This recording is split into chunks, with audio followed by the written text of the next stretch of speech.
হাসির রাজা, জ্ঞানের রাজা, রসিক রাজা। অনেকদিন কৃষ্ণচন্দ্রকে জব্দ করা হয়নি যে, মনটা তাই কেমন যেন উসকুস উসকুস করছে। সেটা তো গোপালের জন্যে। গোপালই তো মুশকিল আসান হয়ে সব সামলে দেয়। প্রতিবারে সামলে দেয় বলেই কি আর এবারে সামলাতে পারবে? না না না না না, এবার কৃষ্ণচন্দ্র জব্দ হবেই হবে, তবে একটু অন্যরকম ভাবে। আপনার কথাটা তো কেমন অন্যরকম শোনাচ্ছে জাহাপানা। তাহলে তুমি শোনাও। কি জাহাপানা? আমার কত ধনরত্ন আছে সেটা কি তোমার জানা আছে উজির? না জাহাপানা, তবে জানার আগ্রহ আছে বিস্তর। শুধু তোমার কেন, আরো অনেকেরই আগ্রহ আছে শুনলাম, আর সেটা যতক্ষণ না জানা যাচ্ছে ততক্ষণ মনটা কেমন খচখচ খচখচ করে। করে বই কি, এই তো প্রশ্নটা শোনার পর থেকেই আমার মনটাই কেমন একটা উসকুস উসকুস করতে শুরু করে দিয়েছে। আমার হাতে একটা অস্ত্র চলে এসেছে এবার, তাই আমি এমন এক প্যাঁচ কষবো যে কৃষ্ণচন্দ্র মনে মনে কিছুতেই শান্তি পাবে না। আর তাকে অশান্তিতে রাখতে পারলে আমার যে কি শান্তি কি শান্তি, কি বলবো।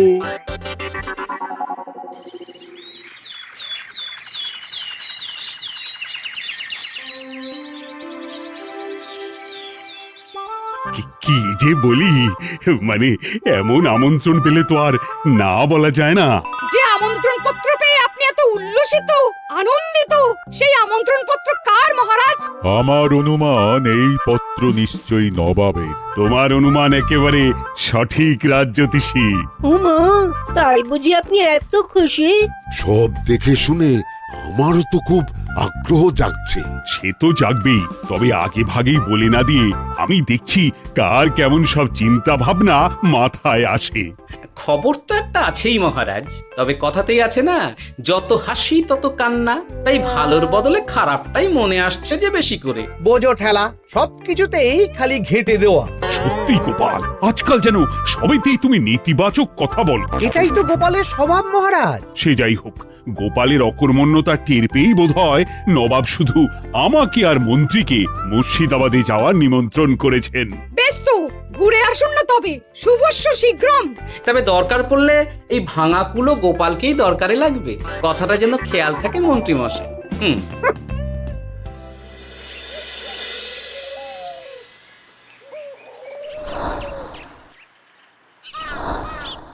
খেয়াল করেছো গিন্নি, আজকাল আমি কেমন কথায় কথায় গোপালকে চুপ করিয়ে দিচ্ছি?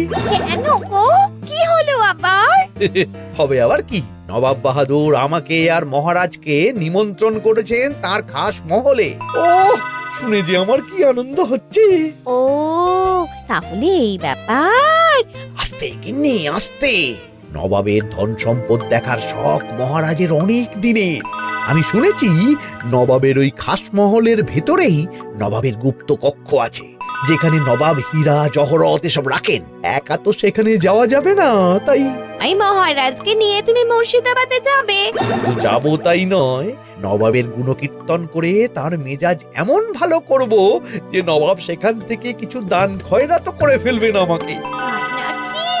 তবে নয় তো কি, গোপাল তো খেতে পাবেই না, গন্ধও শুঁকতে পারবে না। তুমি তো বারবারই চেষ্টা করো গোপালকে সরিয়ে দিয়ে বাজিমাত করতে, কিন্তু শেষ পর্যন্ত চিৎপাত হয়ে যাও। গোপালই তো তখন উদ্ধার করে, সেটা তোমার খেয়াল আছে তো? আমার মাঝে মাঝে সন্দেহ হয় গিন্নি, তুমি তলায় তলায় দল বদল করে গোপালের দলে চলে যাওনি তো?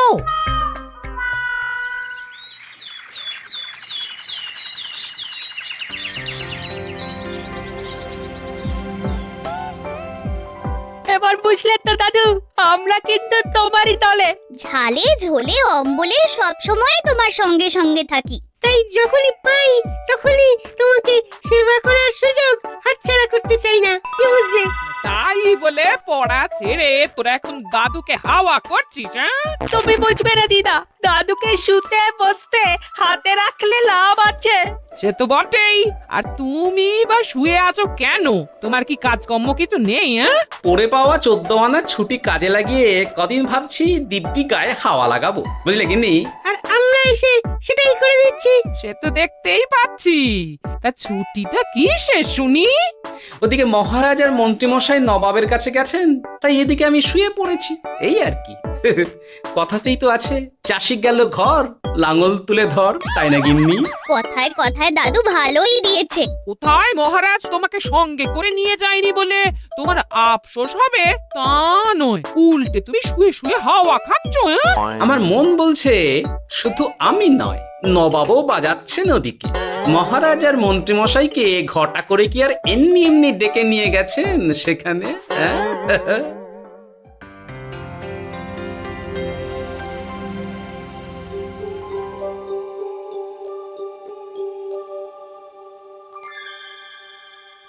ডেকে নিয়ে এসে নবাব যে ঠিক কি করতে চাইছেন সেটাই তো বুঝতে পারছি না। অত বোঝার কি আছে মহারাজ?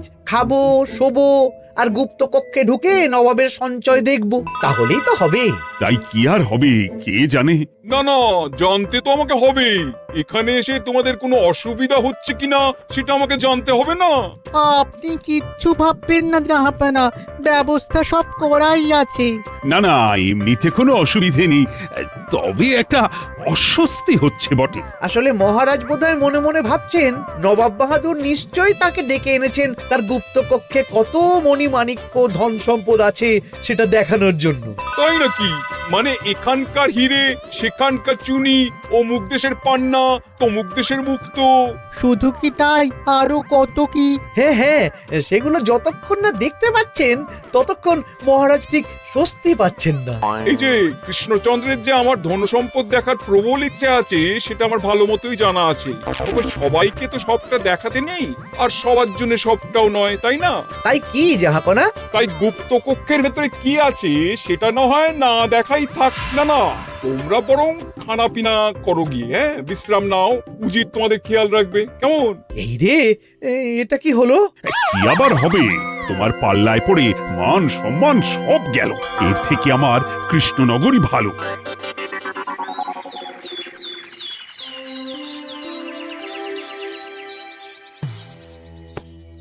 মুর্শিদাবাদ থেকে ফিরে আসার পর থেকেই কেমন থমথমে মুখ করে বসে আছেন মহারাজ। ব্যাপারটা কি? হাতির যত্ন কেমন হলো মহারাজ? কোনো ত্রুটি ছিল নাকি? না না, তেমন কিছু নয়, তবে তবে যে উদ্দেশ্যে নবাবের কাছে যাওয়া সেটাই তো সফল হলো না। গুপ্ত কক্ষে ঠিক কি কি ছিল সেটাই তো জানা হলো না, তাই না মহারাজ? উদ্দেশ্যটা আসলে কার ছিল সেটা আমি এখন ঠিক বুঝতে পারছি। তোমাকে আর সাফাই দিতে হবে না। সেই বুঝবেন, তবে দেরিতে বুঝবেন। কি আর করা যাবে, ফলে যা হওয়ার তাই হবে। না না, তাই বলে নবাব যেভাবে তার গুপ্ত কক্ষে ঢুকতে না দিয়ে আমাকে অপমান করেছেন সেটা আমি মোটেই মেনে নিতে পারছি না। মহারাজের এই অপমানের শোধ তুলতে পারে একমাত্র গোপাল, আমি নিশ্চিত।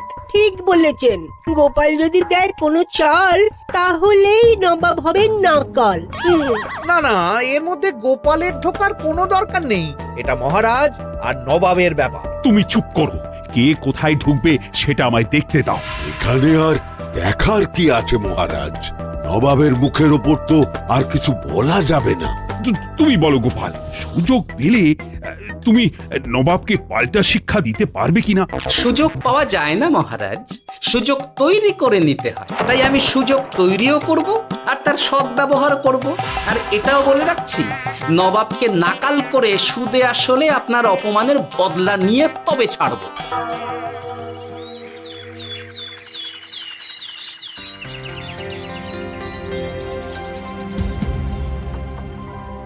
কি হলো জাহাপানা, আপনি যেমনটা চেয়েছিলেন তেমনটাই তো হলো।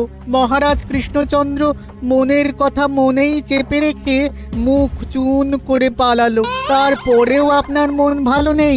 না না হুজির, ঠিক জমলো না। তার উপর আবার এই বেনামি পত্র। সে কি, মহারাজ কৃষ্ণচন্দ্রকে অপমান করে তাড়িয়ে দেওয়ার পরেও জমলো না? হ্যাঁ, আর কোন পত্রের কথা বলছেন জাহাপানা? কে পাঠিয়েছে, কোথা থেকে পাঠিয়েছে কিছুই বুঝতে পারছি না। তবে দু চার কথা যা লেখা আছে এতে, তাতেই তো চোখ কপালে উঠেছে। আমার খাস মহলের ব্যবস্থাপনায় নাকি ত্রুটি আছে, অতিথি আপ্যায়নে বিস্তর গলদ। সেটা আবার 5 কান? এই না মানে 1 কান হলো কি করে?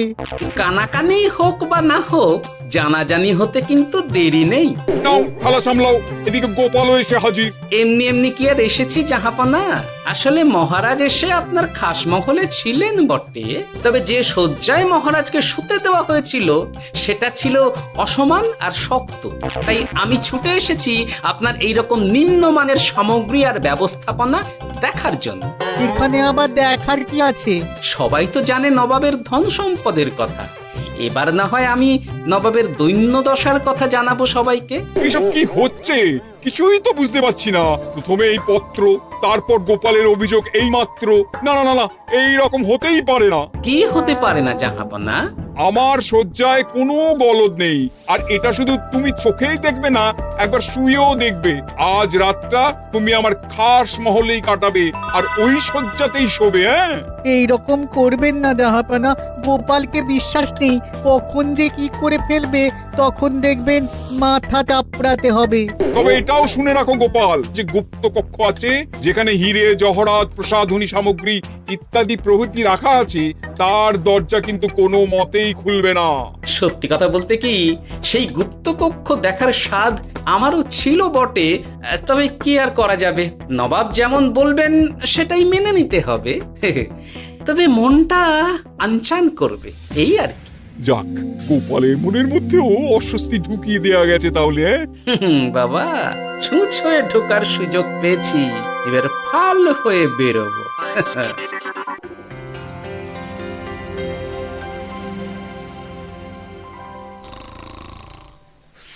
আপনি কিচ্ছু ভাববেন না জাহাপানা, গোপালকে আমি চোখে চোখেই রেখেছি।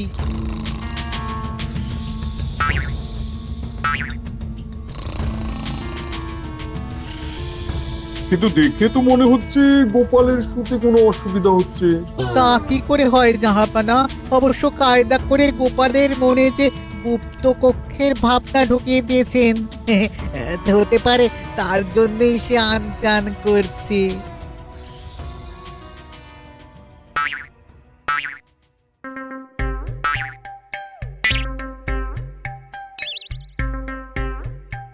ওই দেখো, গোপাল হঠাৎ কি শুরু করেছে। তাই তো, কিন্তু কি করতে চাইছেটা কি? কি হলো গোপাল, কিছু বলবে নাকি? এ কি, আমি কোথায়? ও, এটা তো রাসমহলই মনে হচ্ছে। এখানেই তো তুমি ছিলে, কি মুশকিল। আচ্ছা, তোমার অসুবিধাটা ঠিক কোথায় হচ্ছে বলো তো? না না, শুতে তেমন কোনো অসুবিধা বোঝার আগেই তো অন্য অসুবিধে শুরু হয়ে গেল। আসলে সত্যি সত্যি তো আর গুপ্তকক্ষে ঢুকতে পারিনি, তাই স্বপ্নে ঢুকেছিলাম মনে হলো। তারপর সেখানে ঢুকেই দেখতে পেলাম বস্তা বস্তা ধনরত্ন। আমি তো সেই বস্তার ভেতরে হাত ঢুকিয়ে সেগুলোকেই দু হাত দিয়ে তুলছিলাম। এবার তো বুঝতে পেরেছো যে তুমি স্বপ্ন দেখছিলে। এবার ঠিকঠাক ঘুমো তাহলে।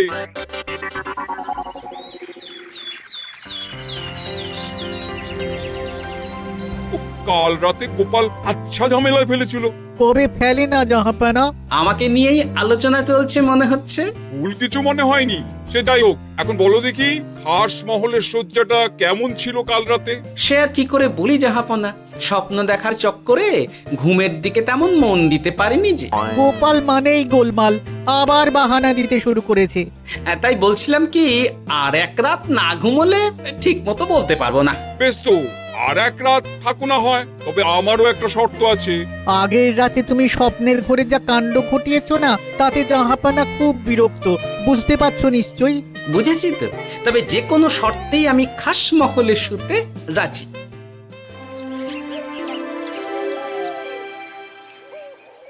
আমার এক কথায় রাজি হয়ে গোপাল নবাবের কাছে ছুটে গেল, কিন্তু কই, এখনো তো ফিরে এলো না। এমনও তো হতে পারে মহারাজ যে নবাব গোপালকে আটকে রেখেছেন। হ্যাঁ, কেন? গোপাল তো দাবি করে যে সে তার বুদ্ধির জোরে যে কোনো বাধা বিপত্তি থেকে বেরিয়ে আসতে পারে। এবার তাহলে ফেঁসে গেল কি করে? না না, গোপালের কোনো বিপদ হবে না। দেখবেন গোপাল এবারেও ঠিক বেরিয়ে আসবে। হ্যাঁ, গোপাল আসবে হেসে হেসে, মহারাজ দেখবেন বসে বসে। আমার ধারণা কিন্তু যে কোনো শর্তেই নবাব গোপালকে শায়েস্তা করেই ছাড়বেন। গোপাল যখন নিজে থেকে নবাবকে খোঁচাতে গেছে তখন আঁচড় তো খেতেই হবে। কি জানি নবাব আবার গোপালকে কিভাবে জব্দ করছেন, কি জানি।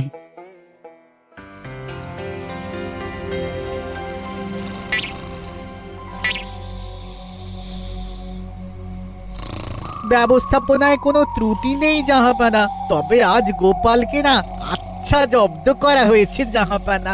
গোপালকে আজ আর বালিশ দেওয়া হয়নি। এমনটাই তো নির্দেশ দিয়েছিলাম। দেখি আজ মনে হচ্ছে গোপাল বিশেষ ট্যাপও করতে পারবে না।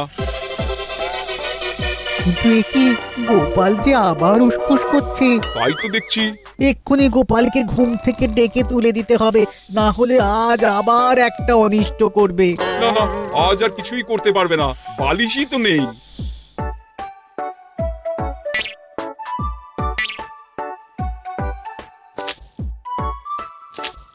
এ কি, গোপাল তো আবার শুরু করে দিয়েছে। ধরো ধরো ধরো, এক্ষুনি ধরো ওকে। আরে ওঠো ওঠো, জেগে ওঠো গোপাল। আরে হচ্ছেটা কি? আজ আবার তোমার কি হলো? এ হে, আজ আবার একটা গন্ডগোল করেছি মনে হচ্ছে। গন্ডগোল বলে গন্ডগোল, জল ছড়িয়ে কি অবস্থা করেছো দেখো। আমার কোনো দোষ নেই, কিন্তু সেই আবার গুপ্তকক্ষের স্বপ্ন এলো আর গোলমাল হয়ে গেল। আজ আবার কেমন স্বপ্ন এলো? গুপ্তকক্ষের যেদিকে আরব আর পারস্য দেশের আতরের সম্ভার ছিল, স্বপ্নে সেই দিকে ঘুরছিলাম আজ। সেগুলো ছড়িয়ে ছড়িয়ে দেখতে দেখতেই স্বপ্ন ভেঙে গেল। বটে, দাঁড়াও, কাল সকালই তোমার ব্যবস্থা হচ্ছে।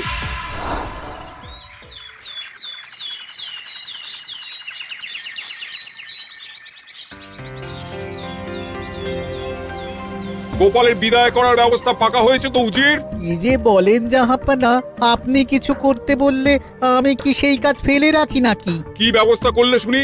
তোমার তো আবার 18 মাসে বছর। এবারে আর সেটা বলতে পারবেন না। ঘোড়ার পিঠে চেপে এতক্ষণে হয়তো গোপাল কৃষ্ণনগরে পৌঁছেও গেছে। যাক, আপদ বিদেয় হয়েছে তাহলে। সর্বনাশ হয়ে গেছে জাহাপানা। আবার কি হলো? গোপাল তো ওই খাসমহল ছেড়ে যায়নি, উল্টে কোথা থেকে একটা ওই ঢেঁড়া জোগাড় করে এনে ওই সবকিছু ঘেঁটে দেওয়ার চেষ্টা করছে। বোঝো ঠেলা, এবারে নবাবই দেখুক কি করে সামলাবে।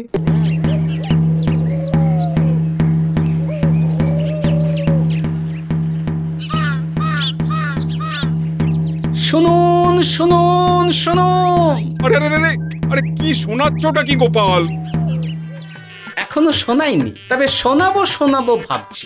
সবাইকে জানাতে গেলে এই ঢাড়া পেটানো ছাড়া আর উপায় কি? কিন্তু জানাবেটা কি? এই যে নবাব যে অতিথিদের ডেকে এনে তাদের নিশ্চিন্তে ঘুমোতে দেওয়ার ব্যবস্থা করতে পারেন না, এটা তো সবার জানা দরকার। কি বিপদ! না না না না, এই বদনাম নিয়ে আমি গোপালকে কোথাও যেতে দেবো না। তাহলে কি করতে হবে জাহাপানা? আজ ও রাতে গোপাল খাস মহলে শোবে। এই তো এবার পড়েছেন গোপালের জালে।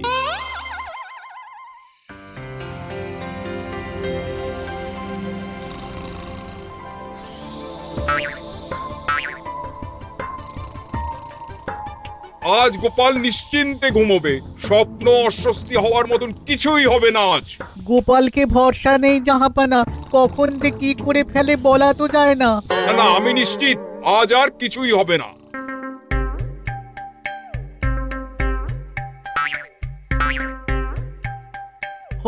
হবে না বলতে বলতেই হতে শুরু করেছে জাহাপানা। আরে ওকে গিয়ে চেপে ধরো এক্ষুনি। ঘুমের ঘোরে আবার কি করছো গোপাল? এবার আবার কি হয়েছে? আবার কি স্বপ্ন দেখছিলে নাকি? কি মুশকিল হলো বলুন তো দেখি। গুপ্তকক্ষে ঢুকতে পারিনি, কিন্তু তার স্বপ্ন দেখা তো থামছে না। তার মানে? আজ স্বপ্নে দেখছিলাম গুপ্তকক্ষের একদিকে দামি দামি রেশমি কাপড়, মসলিনের বিপুল সম্ভার, ওই সেগুলোই টেনে টেনে দেখছিলাম আর কি। তাই বলে পর্দা ধরে টানাটানি করতে হবে? ওই দেখুন, ওগুলোকেই তো মসলিন ভাবলাম। না না না না, এবার আমি মনে মনে স্থির করে ফেলেছি এই ঝামেলা থেকে বেরোবার একটাই উপায়, আর সেটাই এবার আমি করব।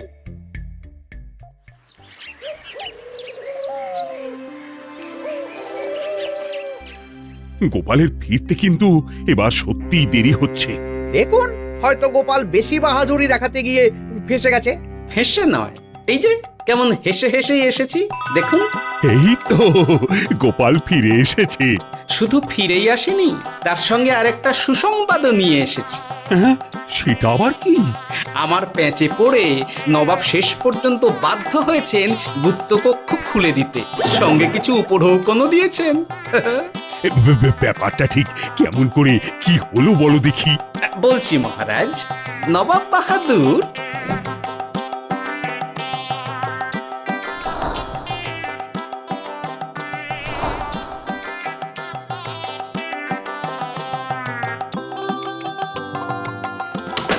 এসো গোপাল, তোমার জন্য আমি গুপ্ত কক্ষের দরজা খুলেই দিলাম। তবে খবরদার, আবার উল্টো পাল্টা স্বপ্ন দেখে ঘুম নষ্ট হওয়ার বাহানা দেবে না। আর কৃষ্ণচন্দ্রকে গিয়ে বলবে তারও আর গুপ্ত কক্ষ দেখতে আসার কোনো বাধা নেই। আর একটা কথা,